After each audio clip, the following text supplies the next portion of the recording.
Caalaa Bultumeef waan isaan hojjetan beektu miti.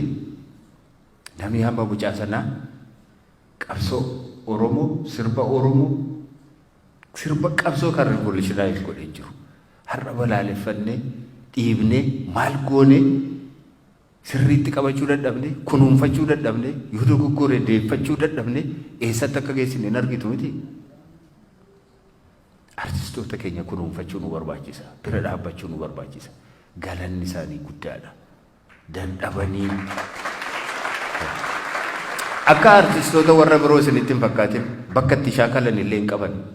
Nama isaaniitiif istuudiyoo illee hin qaban. Maallaqa illee hin qaban. Achitti shaakalaa oolanii galanii waan ittiin dhiqatanii waa afaan kaa'atanii bulan illee hin qaban baay'een isaanii. Kana keessa taa'anii hojjetu qabsoodha jedhanii. Afaan isaanii, eenyummaa isaanii, saba isaanii. Iyyumni mataa irratti nu daraare. Daaraa taane biyyi keenya daaraa ta'e. Kana keessa jirra dhugaan isaa kanadha. Kanaafi maal gochuu qabna? Kun jijjiiramuu qaba. Tokkoffaa lolli amma nurra jiru kun dhaabbachuu qaba. Lola nurraa dhaabuu qaba mootummaan. Nu ajjeesuu nurraa dhaabuu qaba. Ilmaan keenya hidhuu dhaabuu qaba. Isa hidhe immoo hiikuu qaba. Kana hin godhu taanaan hiriirri keessan itti fufuu qaba. Kana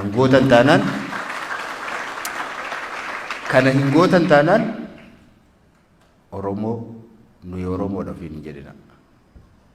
Kanuma isinitti himaa. Dhugaadha nuyi Oromoodhaaf hin jedhina.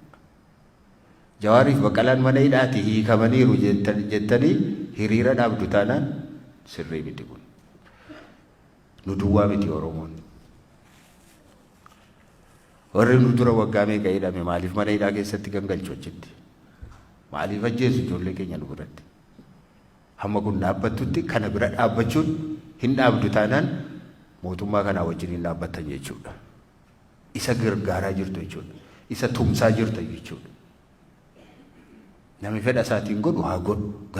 Garuu warri hin tumsinu mootummaa kana hin tumsinu warri jettan you have to take to the street again.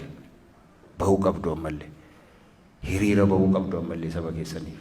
Sabi keessan dararaa isa caalu keessa jira sababii ta'eetiif jechuudha. Haalli yeroo kana fakkaata.